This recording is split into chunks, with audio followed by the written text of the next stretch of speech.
Saviez-vous qu'avant l'hiver, des millions d'oiseaux et d'insectes des latitudes les plus extrêmes ne volent pas vers l'équateur, mais vers les pôles? Et que ces animaux, lorsqu'on leur donne des dispositifs de repérage, perdent leur signal de repérage? Saviez-vous que les moustiques de la masse continentale la plus septentrionale, le Groenland, sont si gros et agressifs qu'ils peuvent tuer un veau caribou?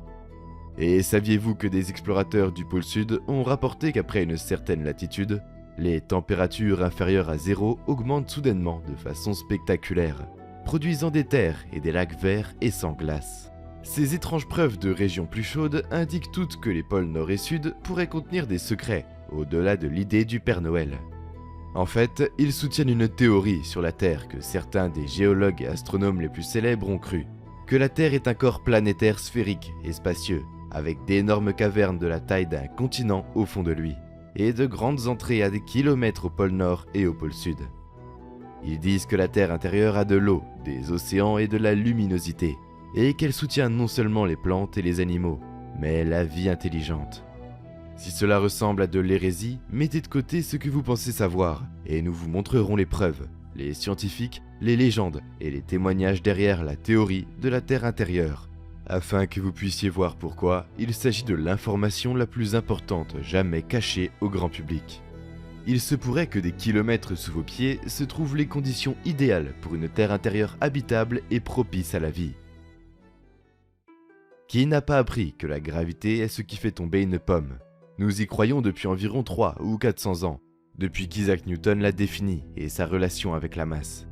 Eh bien, en 2017, 2 étoiles à neutrons sont entrées en collision, et ont prouvé qu'en effet, ce n'est pas une force. C'est en fait une distorsion de l'espace-temps. Selon Einstein, une pomme tombe d'un arbre parce que la pomme réagit à une courbure de l'espace-temps, causée par la masse de la planète. Il n'y a pas de force attractive appelée gravité. Ce qui est juste à dire, c'est que c'est un changement de paradigme massif. Donc si nous nous trompions sur la gravité, pourrions-nous nous tromper sur d'autres théories, en particulier celles qui l'impliquent? Comment mesure-t-on la masse de la Terre? Aujourd'hui, l'expérience Cavendish mesure la masse d'un objet, en fonction de sa traction sur un autre. Mais même avant la redéfinition de la gravité, cette théorie avait des défauts.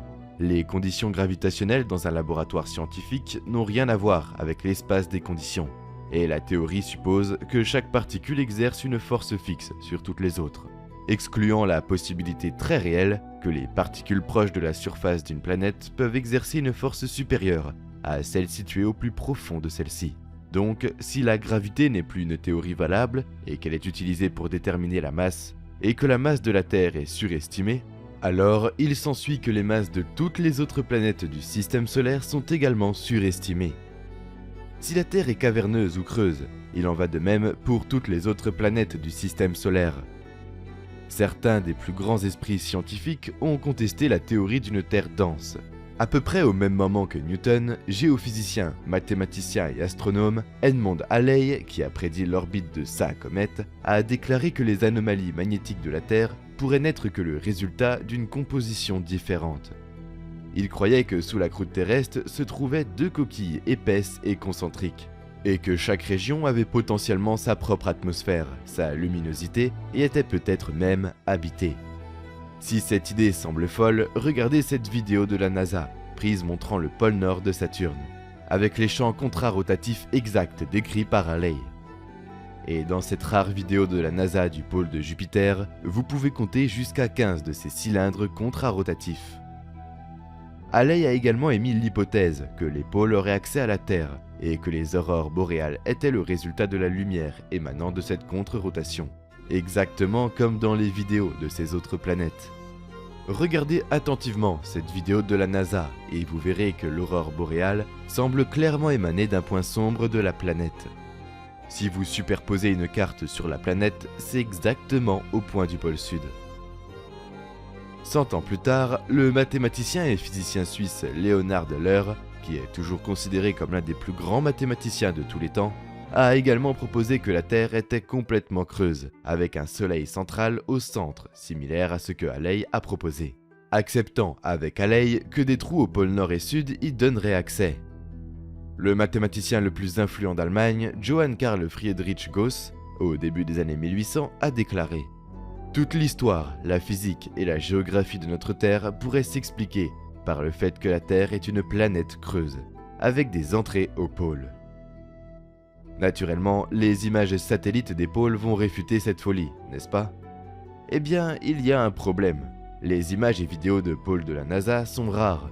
Elles sont difficiles à trouver, mais lorsqu'elles sont révélées, elles ont souvent une couverture nuageuse, une couverture de glace ou des anomalies douteuses, comme simplement être effacées. Plus étrange encore, aucun avion ou satellite n'est autorisé à s'approcher à une certaine distance des pôles. Eh bien, en novembre 1968, une photo satellite du pôle Nord a été publiée. Elle montrait une grande ouverture polaire en l'absence de couverture nuageuse. Maintenant, il est possible qu'une astuce de la photographie basée sur le temps ait créé cette illusion. Mais les images satellites montrant depuis lors de graves anomalies soulèvent des questions, en particulier celle de la station spatiale russe Mir en 1987, montrant de la lumière émanant d'une manière très mystérieuse. Et puis, il y a d'autres images de la NASA des planètes Vénus, Jupiter. Les différentes lunes montrant toutes des qualités étranges ou des pôles effacés. En fait, comment est-il possible d'avoir des angles parfaitement hexagonaux sur Saturne? Pourquoi ces images de l'espace ont-elles constamment leurs pôles cachés? Comme celui-ci effacé de Jupiter, où vous pouvez réellement voir la lumière émanant du centre. Edgar Allan Poe avait-il raison lorsqu'il a dit « Parfois, la meilleure cachette est celle qui est bien en vue ». Une autre anomalie dans la mesure de la masse de la Terre se produit lorsque nous étudions les tremblements de terre. Depuis le début des années 1900, les lectures des sismographes ont prouvé que la Terre avait une certaine densité, mais non sans soulever encore plus de questions. Vous voyez, lorsqu'un tremblement de terre se produit, les ondes sismiques sont mesurables au fur et à mesure qu'elles se propagent. Mais ensuite, les signaux disparaissent complètement, pour réapparaître plus loin. On pense que ces zones d'ombre sont le résultat des vagues frappant un noyau en fusion, et des mathématiques compliquées théorisent pourquoi. Mais même dans ce cas, il existe de nombreuses incohérences avec les lectures des sismographes. Ce n'est pas une science ordonnée. Donc, tout bien considéré, se pourrait-il que la solution la plus simple soit simplement la bonne? Est-il possible que les ondes se répercutent dans une zone semblable à une ceinture, mais disparaissent dans de très grandes cavernes ou des mers souterraines, à des kilomètres sous la crête extérieure de la Terre? Serait-ce une explication trop simple? Si la possibilité d'océan intérieur semble étrange, prenez note. Le premier des trous les plus profonds jamais forés dans la Terre a été en Russie, à partir de 1970. Il s'appelait le Kola Super Deep Borehole, ou simplement en français, le forage super profond de Kola. Il a fallu 20 ans pour le faire. Comme c'est souvent le cas lorsque les humains s'aventurent dans l'inconnu, Kola a laissé quelques théories scientifiques en ruine. Ils ont découvert une chaleur sans précédent, des fossiles à des profondeurs de 12,8 km et le résultat surprenant, de l'eau. À des profondeurs bien plus profondes qu'on ne le pensait auparavant. Puis, en 2014, une équipe de 20 géophysiciens américains utilisant des lectures sismiques ont découvert de grandes étendues d'eau, à 643,7 km dans la Terre.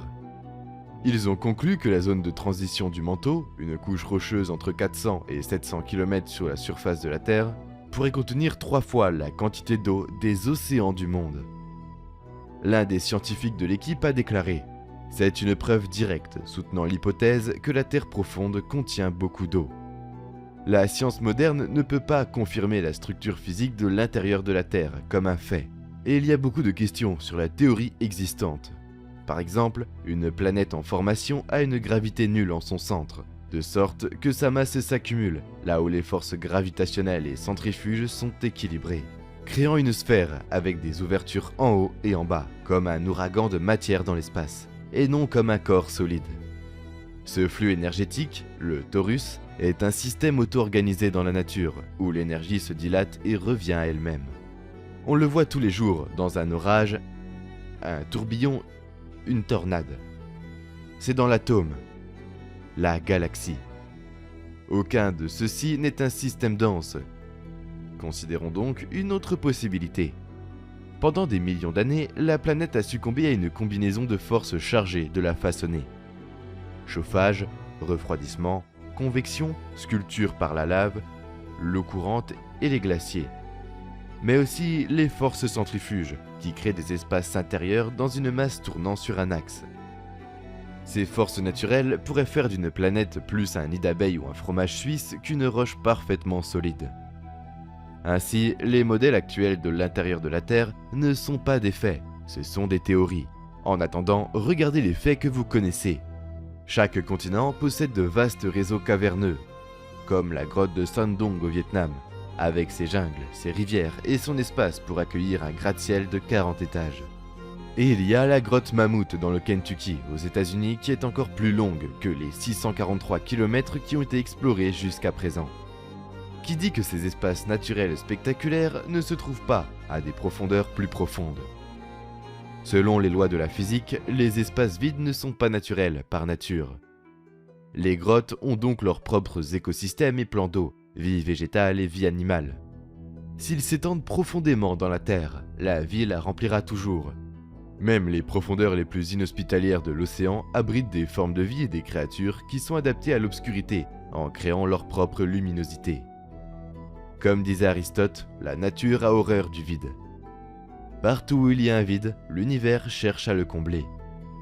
Donc si d'énormes cavernes comme celles que nous connaissons déjà continuent à pénétrer profondément dans la Terre, qu'est-ce qui pourrait alors résider dans l'espace à des kilomètres sous nos pieds ?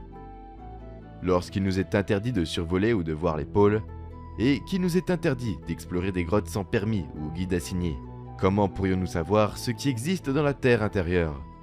Chose intéressante, de nombreux récits de cette étrange Terre unique ont été racontés par des personnes crédibles, très respectées.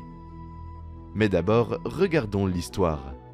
Presque toutes les cultures anciennes partagent des légendes sur les interactions avec les races souterraines.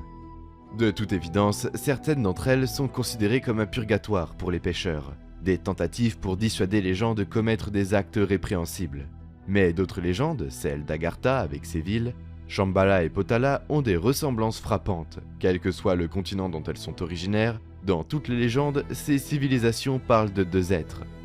Des géants très grands, ou des races reptiliennes très évoluées. Le mot Agartha est d'origine bouddhique.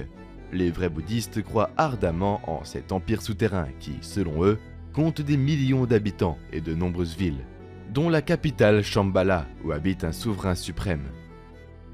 Ils croient que le Dalai Lama est son représentant terrestre et que ses messages sont transmis aux lamas au Tibet. Ils croient qu'ils sont là depuis des milliers d'années, abritant l'humanité depuis les cataclysmes terrestres. L'artiste, philosophe et explorateur russe Nicolas Roerich a publié qu'un lama tibétain a révélé que la capitale du Tibet était reliée par un tunnel à Shambhala, le cœur de l'empire souterrain d'Agartha, et que l'entrée de ce tunnel était gardée par des lamas qui ont juré de garder son emplacement réel secret des étrangers.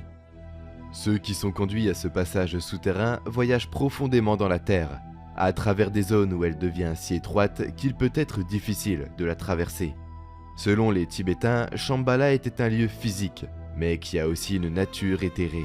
Étant donné son emplacement à l'intérieur de cette planète holistique et en évolution, compte tenu de notre compréhension de la façon dont la matière peut être travaillée dans l'espace et le temps par masse, cela pourrait avoir du sens. Un érudit gnostique explique que le monde souterrain est un plan entre l'esprit et notre réalité, une zone où les éthers de l'esprit deviennent la nature, et la nature retourne à l'esprit, ce qui en fait à la fois un domaine physique et un domaine d'apparition. Dans l'ancien poème épique, le Mahabharata, les hindous parlent également d'Arya-Varta, la demeure des excellents, dont on disait qu'elle était gouvernée par une race céleste, les Nagas, une espèce mi-humaine, mi-reptilienne, représentée avec hôtes ornés de bijoux qui éclairent leur royaume. On dit que les Nagas possédaient une technologie de pointe et avaient une nature imprévisible et parfois impitoyable, connus pour enlever et torturer des humains, tout en influençant à d'autres moments des événements positifs sur Terre. On dit aussi qu'ils habitaient le Potala.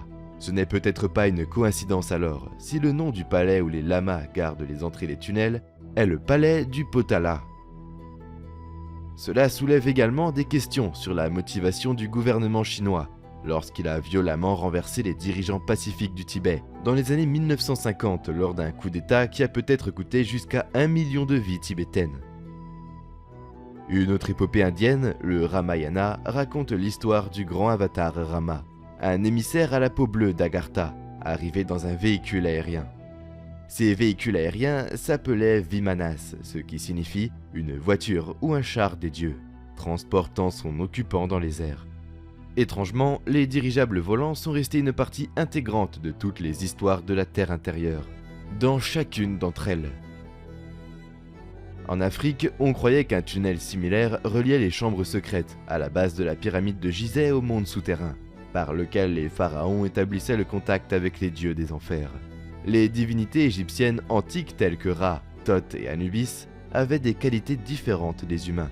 Une taille unique, une coloration de la peau, des yeux, souvent des têtes aviaires ou ressemblant à des oiseaux. Un autre mystère s'est produit en 985 après JC, lorsque l'explorateur viking Éric le Rouge a découvert le Groenland. En 1410, il y avait entre 10 000 et 100 000 colons vikings sur les côtes du Groenland. C'était la dernière date, cependant, à laquelle l'un des colons vikings du Groenland n'a jamais été revu. Tous leurs villages ont été retrouvés abandonnés, et leur disparition est devenue l'un des plus grands mystères non résolus de notre histoire récente.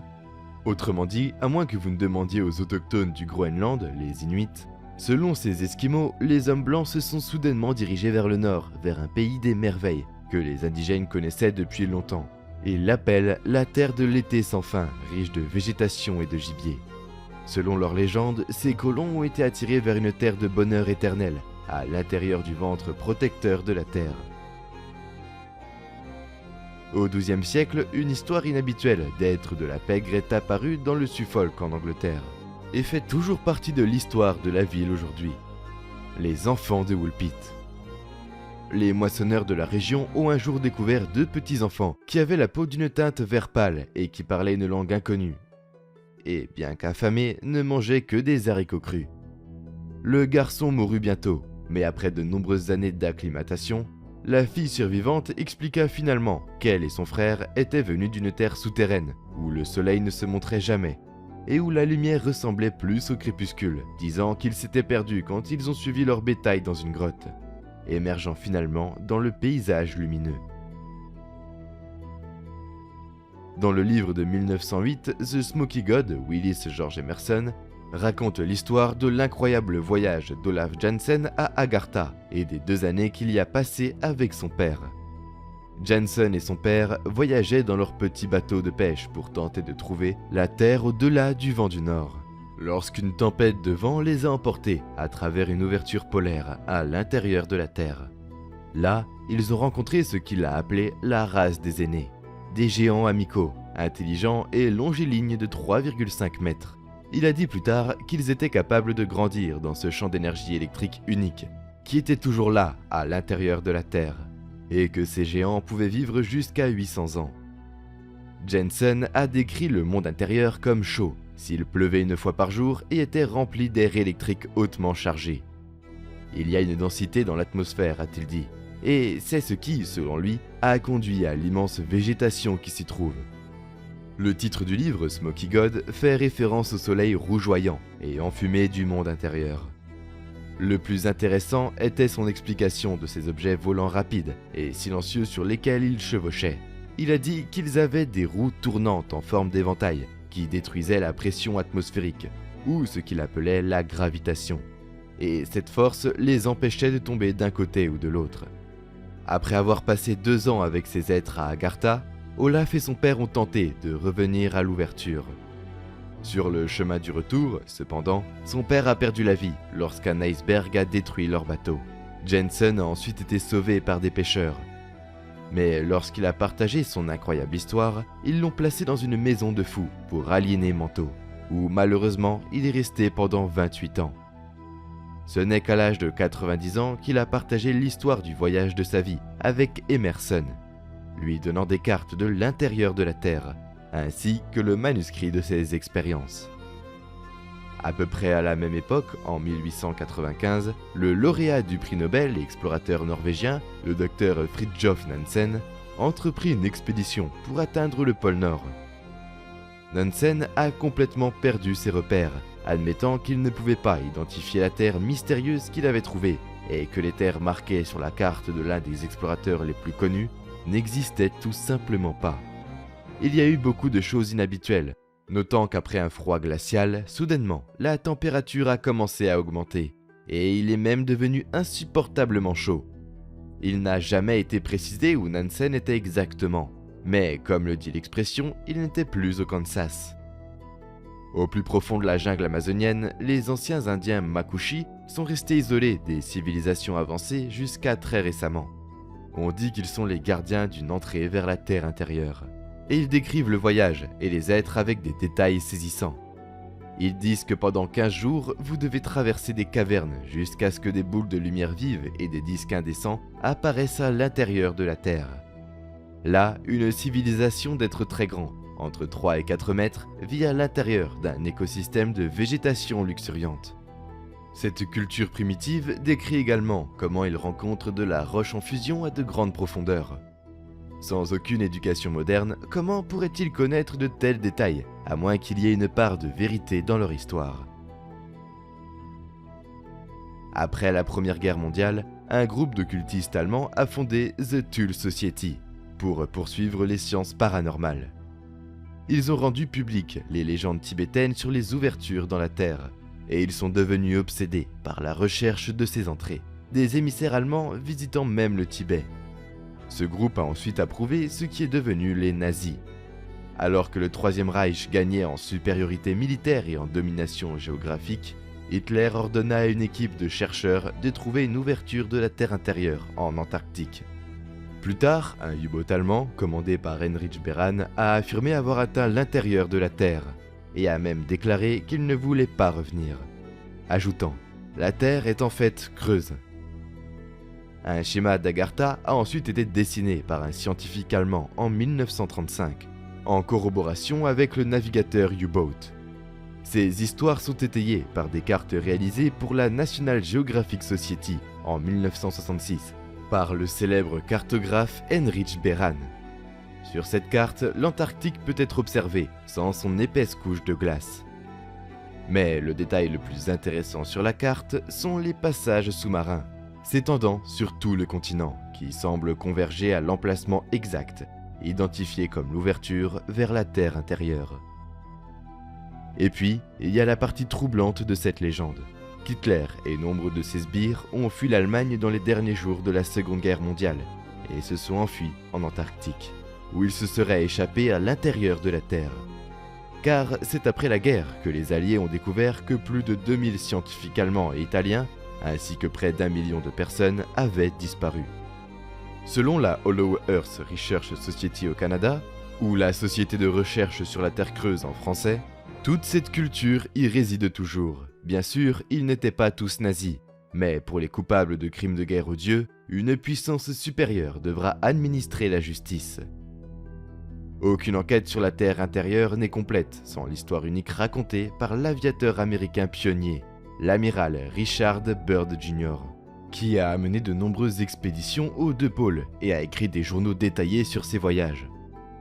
Ce qui ressort de l'histoire de Byrd, cependant, c'est le journal intime que son fils a publié après sa mort. Dans ce document, il donne des détails saisissants sur son expédition au pôle Nord en 1947. Les anomalies géographiques dont il a été témoin et auxquelles il n'a pas pu donner de sens, rencontrées par des engins volants inconnus qui ont pris le contrôle de son avion. Puis, littéralement, ils ont été emmenés à leur chef, le maître de la civilisation de la Terre intérieure. Avant d'écrire cette histoire, il est important de comprendre l'homme qui l'a écrite et d'examiner son comportement de son vivant. Richard Byrd était l'un des officiers les plus décorés de l'histoire militaire. Parmi celles-ci figurait la médaille d'honneur, la plus haute médaille décernée par les États-Unis pour la bravoure. Il a combattu pour les Alliés pendant les 2 guerres mondiales et a dirigé 2 énormes expéditions militaires en Antarctique après la Seconde Guerre mondiale. C'était un leader efficace et concis. Et à chaque voyage qu'il effectuait, il tenait des journaux détaillés de faits justes. Il n'était ni poète, ni conteur. L'idée qu'un homme de ce rang et de cette stature fabriquerait des histoires est inimaginable. Il suffit de voir Byrd dans ses documentaires ou de lire ses écrits pour voir qu'il cherchait à vivre avec intégrité, qu'il comprenait la responsabilité de ses paroles et de ses choix sur la vie de ceux qui relevaient de lui et de la nation qu'il servait. Ainsi, lorsque Byrd est revenu de ses voyages et a été interviewé sur The Longines Chronoscope à la télévision en direct en 1954, les déclarations hyperboliques qu'il a faites étaient, et sont toujours, quelque peu déroutantes et mystérieuses. Il a dit des choses comme « J'aimerais voir la Terre au-delà du pôle ». Maintenant, il n'a pas dit « Ah », autour ou près de lui. Il l'a appelé la Terre du mystère éternel, l'endroit le plus paisible du monde, et un vaste nouveau territoire qui ne figure sur aucune carte. Il a dit que c'était une zone aussi grande que les États-Unis, jamais vue par un être humain, et l'endroit le plus précieux et le plus important qui reste au monde pour la science. Avant une autre expédition, il a déclaré « C'est l'expédition la plus importante de l'histoire du monde ». Et ce qu'il répétait le plus était « C'est le centre du grand inconnu ». Celles-ci sont mystérieuses si l'on considère qu'il fait référence soit à une grande masse de glace, soit à une masse continentale recouverte de glace. Même s'il parlait de l'importance militaire de cet endroit, le qualifier de paisible et mystérieux n'est guère le mot d'un officier militaire stratège.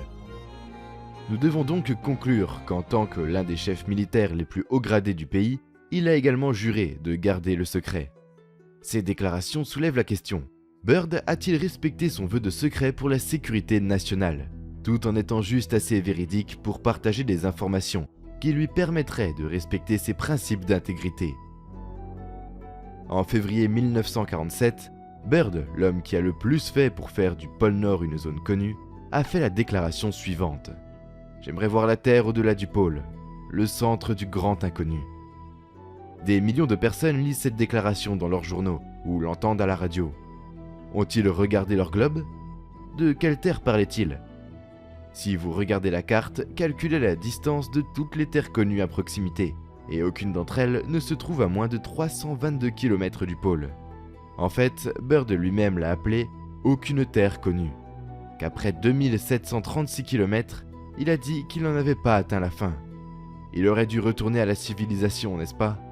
Mais il ne l'était pas. Il n'aurait dû voir qu'un océan couvert de glace. Ou tout au plus un océan partiellement ouvert.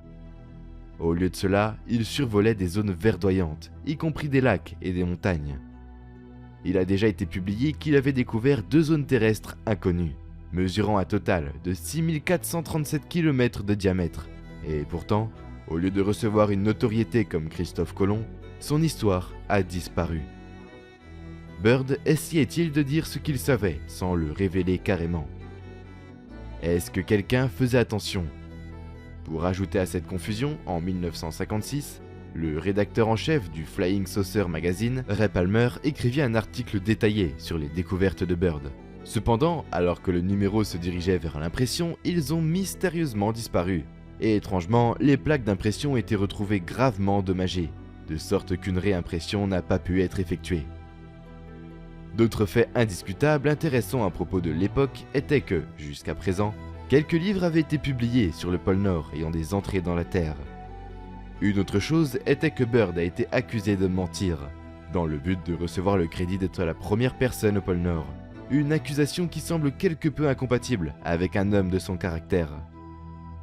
Une autre chose que Byrd a partagée était que les pôles sont concaves et non convexes comme on le pensait, et que le pôle Sud est à 3 km de haut, tandis que le pôle Nord est à 3 km de bas.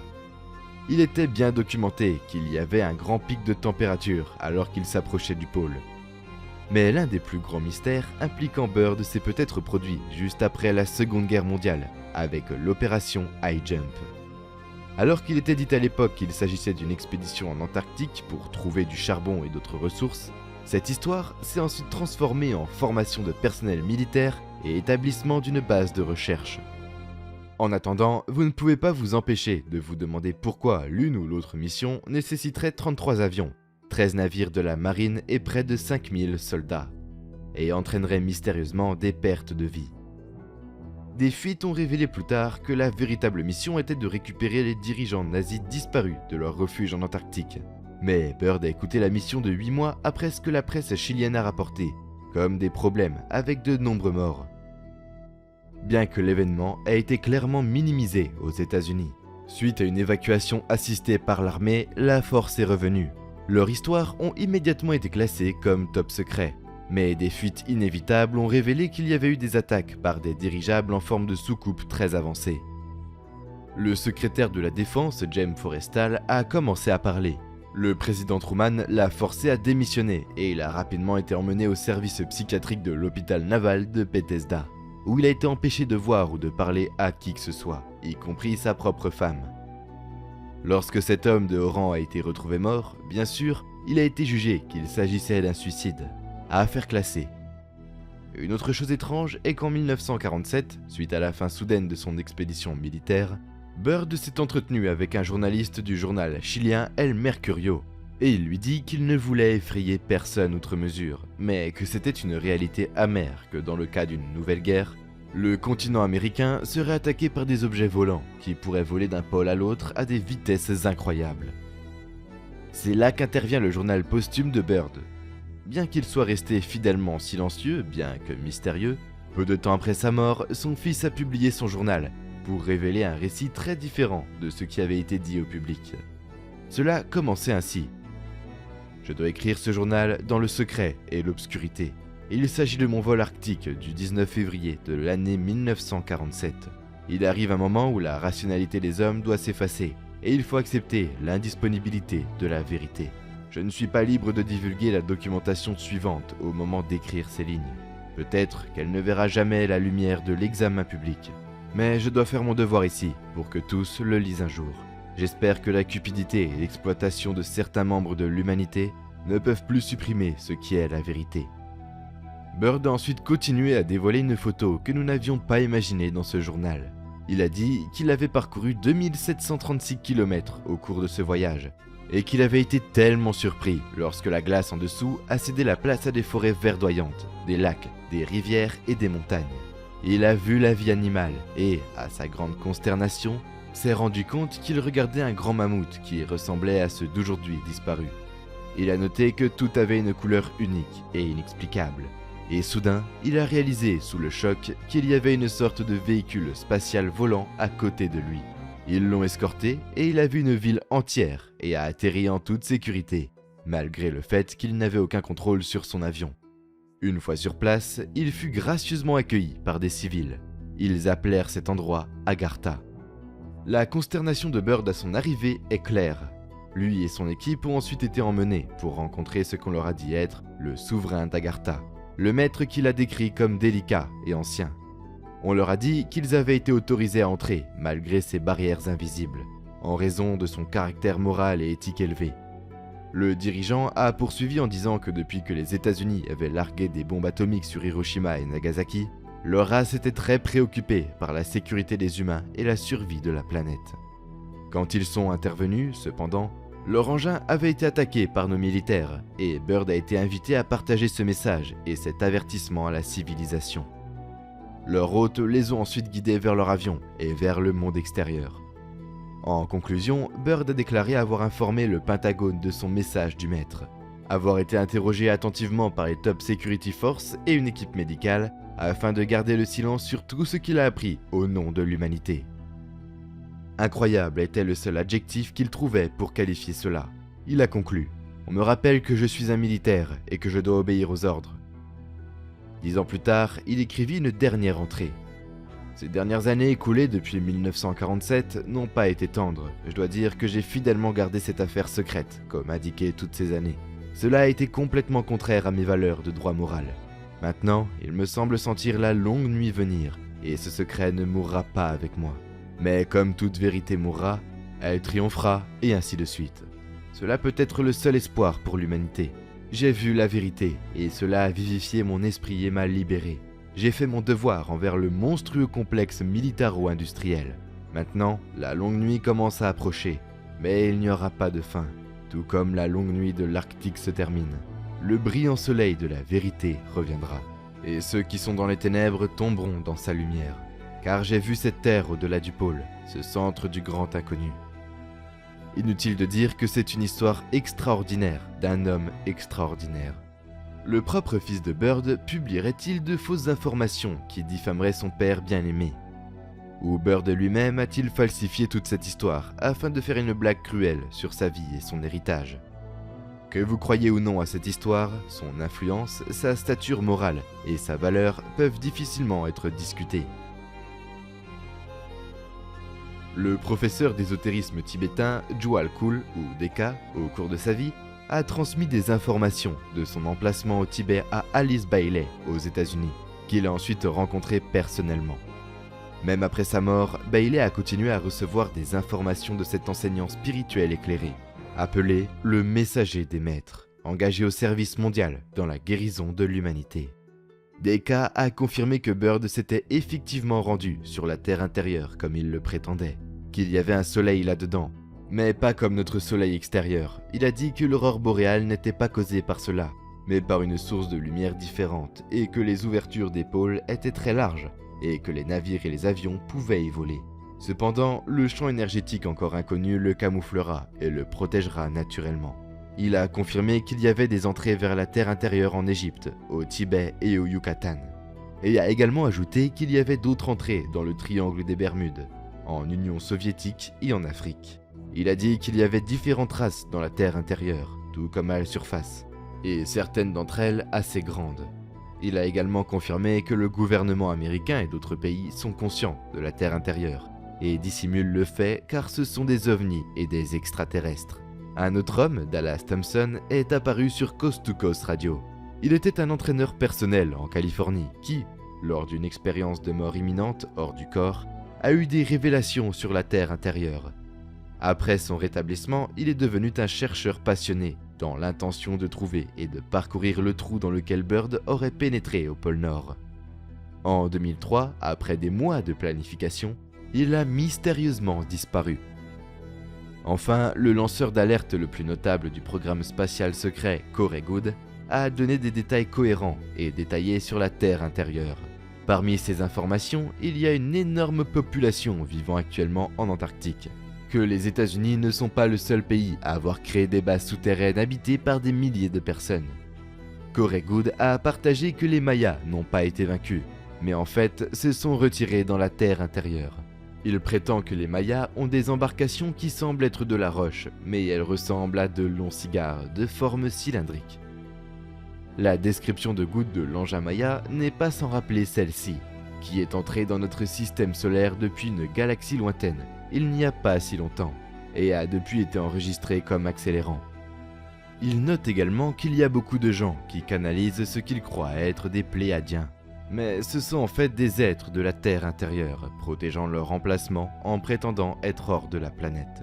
Goode a également déclaré que la divulgation serait un événement bouleversant, mais nécessaire, et il implore tout le monde de voir la Terre comme une chose maternelle et vivante, nous invitant à rechercher une relation plus profonde avec notre planète. Dans notre désir de pouvoir, de ressources et de contrôle, nous devenons déconnectés et impartiaux aux effets que nos choix ont sur l'équilibre de la nature. En conclusion, peut-être entendez-vous ces histoires et ne pouvez-vous entendre que des légendes. Elles sont tout simplement trop fantastiques pour être vraies. Suspendez votre incrédulité un instant, et d'autres histoires commenceront à avoir plus de sens. L'explication des étranges anomalies magnétiques de la Terre et de ses zones d'ombre. Cela explique les milliers de mystérieux engins, y compris les nombreux qui ont été vus en train d'éteindre des armes nucléaires. Qu'ils pourraient être juste sous nos pieds, ne venant pas d'un endroit éloigné dans l'espace. Cela explique l'obsession de l'Antarctique et le déni complet par les gouvernements de tous les objets volants non identifiés. Cela expliquerait l'omission des pôles dans les images satellites, les lois interdisant de les survoler. Cela explique la disparition de centaines de milliers d'Allemands à la fin de la Seconde Guerre mondiale, et même la survie de la race humaine tout au long de ce que le calendrier Maya prétend être 4 cataclysmes terrestres. La Terre a beaucoup de mystères, et il suffit d'allumer la série Planet Earth pour s'émerveiller du peu que nous savons de notre point de vue. Après tout, rappelez-vous, il y a seulement quelques centaines d'années, l'humanité croyait que vous tomberiez du bout de la planète si vous naviguiez trop loin. L'exploration de la science et des histoires sur Hollow Earth a révélé bien plus d'informations que nous ne pourrions en partager dans cette vidéo. Mais nous espérons que vous continuerez à enquêter sur le sujet vous-même. Selon les mots de Richard Feynman, le célèbre physicien spécialiste de la mécanique quantique, si vous pensiez que la science était certaine, eh bien, c'est juste une erreur de votre part. Merci d'avoir regardé et cliquez sur le bouton j'aime si vous avez aimé cette vidéo. Nous espérons que vous vous abonnerez.